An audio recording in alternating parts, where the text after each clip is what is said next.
everyone. This is Fisherman's Village Broadcast Happy Hour. And we're here at the Shack Arts Center in downtown Everett. And this is brought to you by Tito, Vodka, and Elysian Brewing. And I am here with Kassi Valazza, hello, and her wonderful band. And great performance. Take my hand. And and before we start, go ahead and introduce yourselves. I mean, They can do it. You can talk. My name's Carrie. Yeah. He plays the guitar. Okay, what? Carrie Sickler. I'm Louis Longmire. Awesome. So my name's Eva Walker. And I guess I'm gonna start a little bit from the beginning, not too far back. You're originally from Arizona, beautiful state. Yeah. For my honeymoon, I wanted to go to the Grand Canyon, but couldn't go. Coronavirus. Oh, bummer. So, and now you live in Portland. Yeah. And I know you're highly influenced by Arizona. And I was curious about what was that like growing up in Arizona and then moving to Portland, and if there's any kind of Portland influence that's entered into your current Sure. writings. Arizona I think I hated it for the most part growing up. I miss it all the time now. I grew up in a smaller kind of town. There wasn't really a lot going on, and my dad is a musician, and I listened to a lot of music with him. There just really wasn't much to do except, find the things you like and just do them all the time. So I think music, I just had a lot of time there for it. And then I didn't really do it professionally or, for money, I guess, till I came to Portland. And it was when I found the Laurel Thirst, which is actually Louis Longmire's bar. It's like a Portland staple. It's just like, it's one of the best bars in Portland. It's just so beautiful. The musical history behind it too is just unbelievable. Yeah, I'm definitely gonna ask about that. Yeah, but yeah, like meeting Louis and like Taylor Kingman and just so many people from that community it's definitely like built my confidence. I feel like as a player and musician. Yeah. Yeah, and anything specific about the history of Portland's music scene or any Portland artists that have become sort of an influence? Well, yeah, Michael Hurley's a big one. I feel like everybody that plays music in Portland would say that. Michael Hurley is, anybody, anywhere. Michael Hurley's Michael Hurley. He's a big one, and I know Louis could probably touch on a lot of the artists too that came out of the Laurel Thirst. Yeah, for sure. And you own the Laurel Thirst. That's actually the next. I'm one of several owners of the Laurel Thirst, okay. which is it's like about 100-person bar club that's been a venue for 32 years and does 16 shows a week, or did pre-COVID, 6 p.m. show and a 9 p.m. show every single night, and then all ages matinees in the middle of the day on weekends. And so it's been a lot of the shows are free, and there's been a lot, so there's a big sort of community that's built around that. There's so much music going through there all the time that there's a regular group of patrons that comes, but also some of the shows would be like a bluegrass band. The band Jack Straw would play at 6 o'clock on Tuesdays, every Tuesday, and had done that for 20 years. And just the kind of musicianship that grows with that. So a lot of musicians have been attracted to that pub, and there's built a community, sort of cross-pollination of all these people, because it's always happening all the time. It's not like this, And accessible. Yeah, it's totally, yeah. So I feel like there's been a lot of, like our buddy Taylor Kingman runs an open mic there on Sunday nights, which is like a ground to where he gives a songwriting prompt every week. People try and write songs of whatever that phrase or whatever means to them, and they come and share it on Sundays, and those people all meet each other and they support each other, and I feel like the pub is lucky in that it's got that sort of community of where musicians go to support other musicians and end up cross-pollinating. A lot of support. And I know that when Kassi came into that scene, that it was instantly that wow, great songwriter. We need to get her playing here all the time. When was it established, and was that the intent, the original objective, is to make it this music? My partners and I bought it around 4 years ago, and I have been booking the music there for about 15 years. But the old owners definitely, they loved music and they loved community, and they just always ran things in such a way that it was about the music and the audiences, like just having accessibility to each other, like not about any kind of star trip. There's no kind of like, there's very little production, you know what I mean? It was only during the closure in COVID that we actually even put up like stage lights or anything. It was very, very low key, unassuming sort of place, which made it a very intimate experience for fans, and you know, and they're not being like, it's not ticketed shows and things like that. And I think the original owners, that they just really wanted it to be just like, it is true. The name of the place is actually the Laurel Thirst Public House, and they were very serious about like, this is a public house. This is for the people. So their concept is the sort of musicians who would gravitate there and being booked there and stuff are people who want to get music to the people. It's not a fancy place where like, this is where I'm going to have the, you know, the highest production value and the sound's going to be immaculate and the photographs from this are going to look amazing. It's like the people who gravitate toward it are the people who are like, I'm going to make music for these people who are like, it's an incredibly supportive bunch of people who come to see the music there. And so they're very like, and you feel the history, like when you walk in, like you feel that energy just because it's so old, and like it's not like a production. It's really special. It's lucky in that it's a place where, as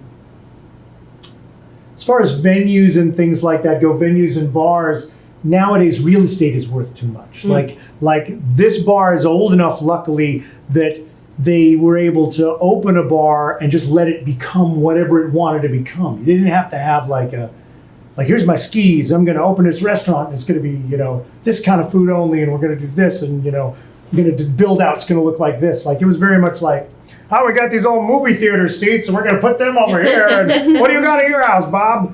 You know what I mean? And it just, but, you know, things were cheap enough back then that you could just have a storefront and, like, just build a thing and so the bar sort of became defined by the people going there. Yeah, and I've found, and I'm sure as a lot of artists have, places like that have the most soul, you know. Oh, for sure. Most authenticity are places like that. I think which so. is why I think real artists gravitate to places like that. Yeah, and there's there's a whole other thing, like if you want to get super like woo-woo about it, I think there's also just like power of place. You know what I mean? Like, who knows, like the particular building before it was the bar that it is now, it was another kind of bar and had been going all the way back to it being like a mom and pop grocery or something in the, like when it was first built. It's in a building that was built in the late 1800s or 1911, something like that. You know what I mean? Like, so there's a whole thing about all the residual energy of all the things that have gone there up to this thing that sometimes will make a place just like, you go into a space where people have been hanging out for 100 years, and there's a vibe there for sure. Yeah. You I'm know? gonna have to come check this place out. It's awesome. Just can't wait to open it up again. That's coming later. So tell me about making the debut record, Dear Dead Days, which I first heard through KEXP because I DJ there. I host the Audio Oasis show, and I sometimes do the daytime show, like the midday show.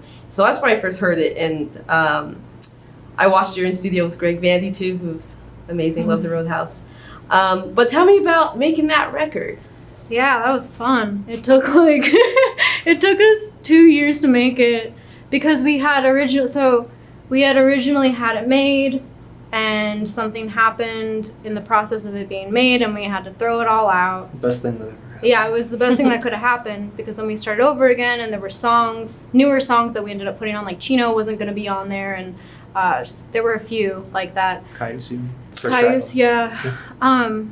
But our buddy Zach started this little collective called Port Town Records, and he was like, we have so many friends in town that make beautiful music, and like we just have to make records. Like, this is what we need to do. People need to hear. So I was one of the first people that we like gathered people together. Johnny Ampersand, he ended up doing all the engineering and recording and Mixing too. Yeah, and we did it. So I don't live. I've lived in like 15 different houses in the past like 2 years, and while recording that record, we didn't have a studio, so we recorded in pretty much every house I lived in. Like each song is recorded in a different place, and then eventually we did a couple in Johnny's basement.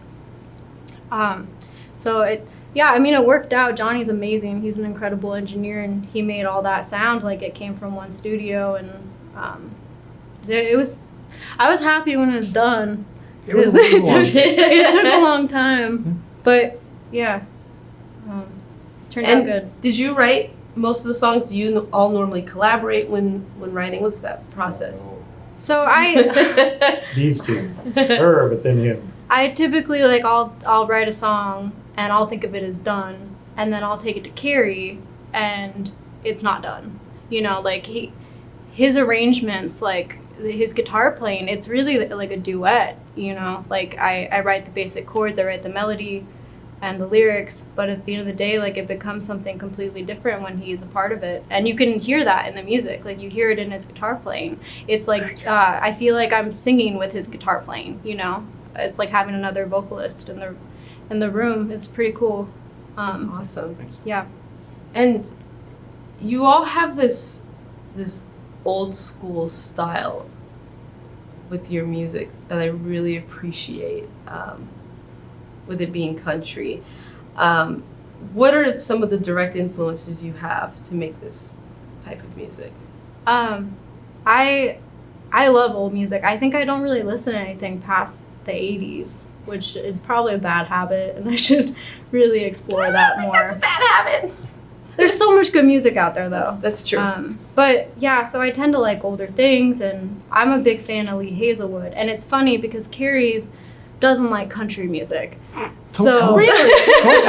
So, but the one thing we had in common is we love the 60s. Like, and you know, like you think about like Dwayne Eddy and his guitar playing, and Lee Hazelwood and that teamwork that they had together. Like Lee would write these tunes that were so country, and then Dwayne would come in and make them so spooky and powerful. And I feel like those two, that duo is, I don't know, I've always looked at it as very similar to what me and Carrie do for whatever we do. I'll get compared to Dwayne Eddy. Yeah. And Carrie, what draws you to this country band? I mean, I guess it's just Kassi's songwriting.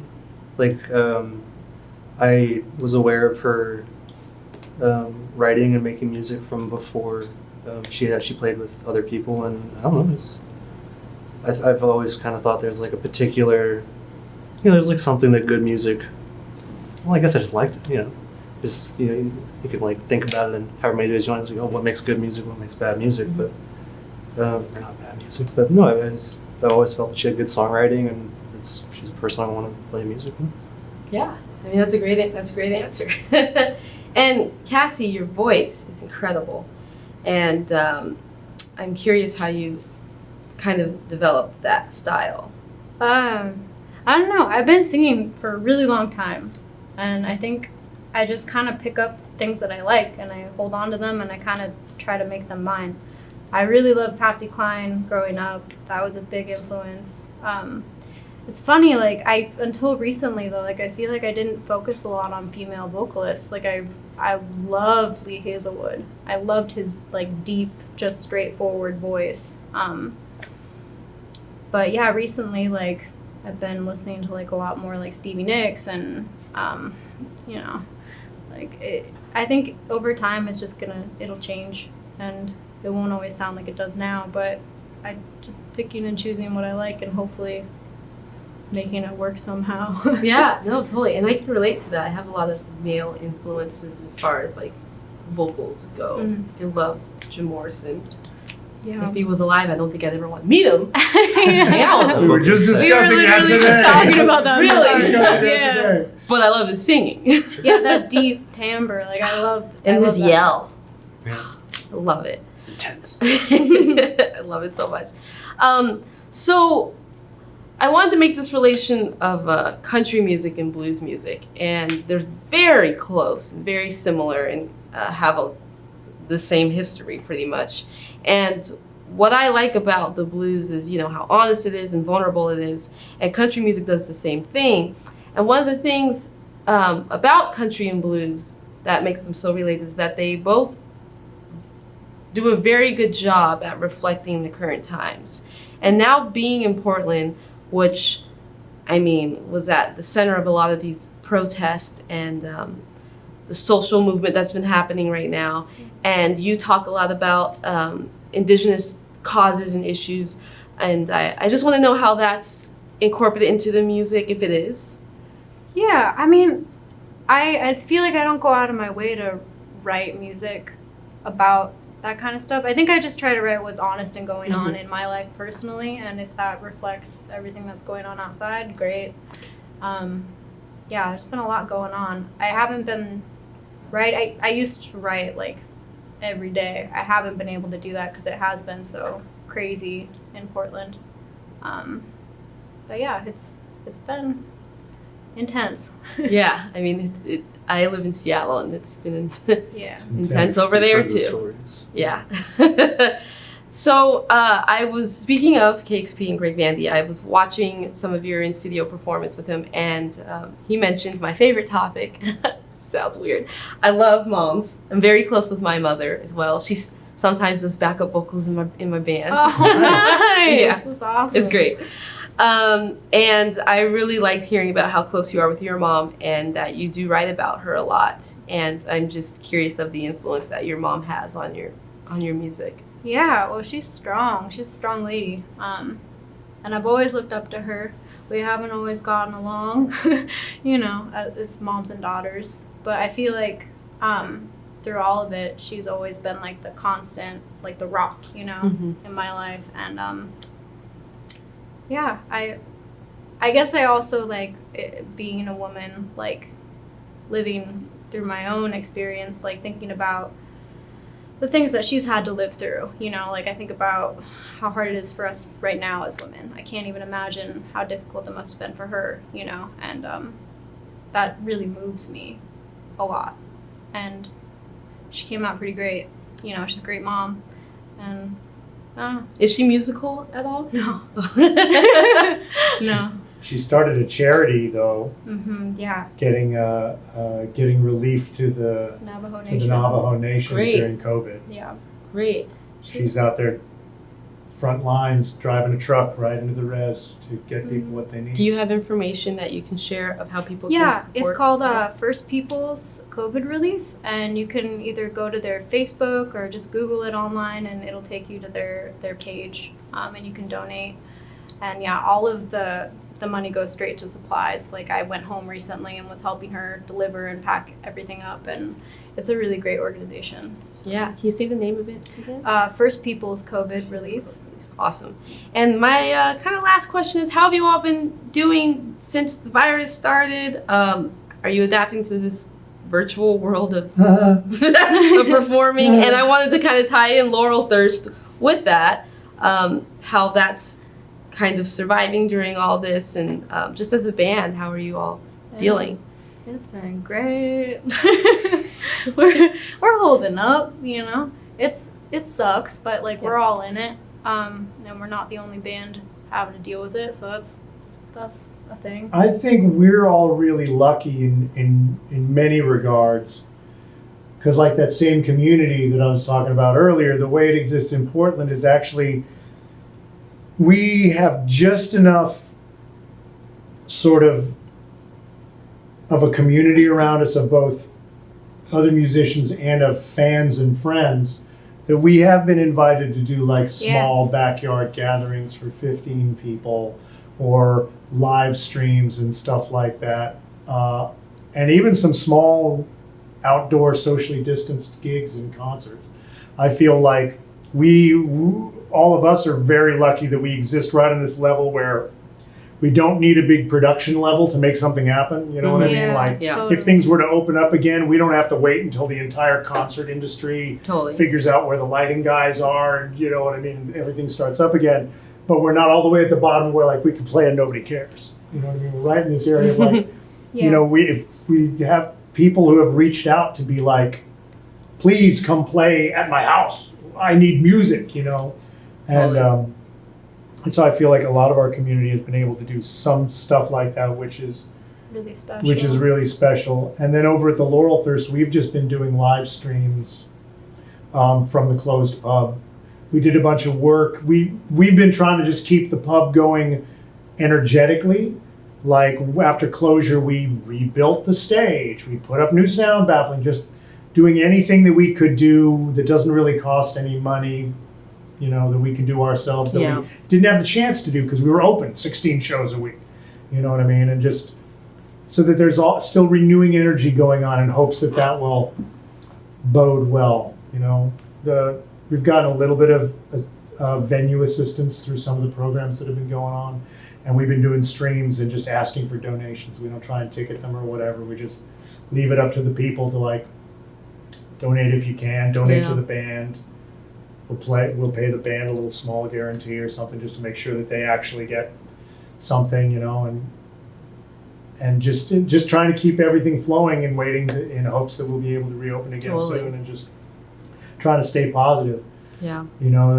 Luckily, human beings are incredibly resilient, and until the political things going on this week and Ruth Bader Ginsburg and the fires that happened. November. Yeah, until like this sort of last couple of weeks in the Pacific Northwest with the fires and then the political situation, I felt like I'd reached a pretty good place as far as this is totally bizarre, but it's kind of the new normal at the moment. Yeah. You know what I mean? Mm-hmm. To where I wasn't waking up every day being like, how am I going to get through today now? Who am I today? Yeah, I used to be a musician, but... I know, Totally. that's been constant, just waking up being who am I? And what am I doing with my life? Doing the live streams and stuff like that is not really comfortable, but what's interesting is that, at least for me, I can't speak for Carrie or Kassi, but you do get people writing you and telling you things like, I came home from work and I'd had the worst day and I turned on the computer and there you were singing, and man, I needed that so badly. Yeah. So there is the reminder. We don't get to feel it because music is a communication, and we're building something musically, and then the audience is sending us attention. There's a thing that happens with people in a room together, and we don't get that. So it's totally bizarre, but it is good to hear. It is good to hear that the people value that as well. Mm-hmm. That it's not, I think it's easy being creative types to go into an existential crisis of I don't get to share this thing that I do now. What does this mean about me? Have I wasted the last several decades of my life? Yeah. But then you hear these people who are man, if I could just hear you sing, my life would be better, and hearing that, even if we don't get to experience it in real time, is helping to carry through. Yeah. And potentially that attitude will be the thing that saves these venues, right? And supports these artists, is that attitude. We, as artists, know we have a responsibility to reflect the times and to entertain and to be people's escape, but also society's responsibility to preserve its artists. Right. And its outlets and mediums for the artists. Totally.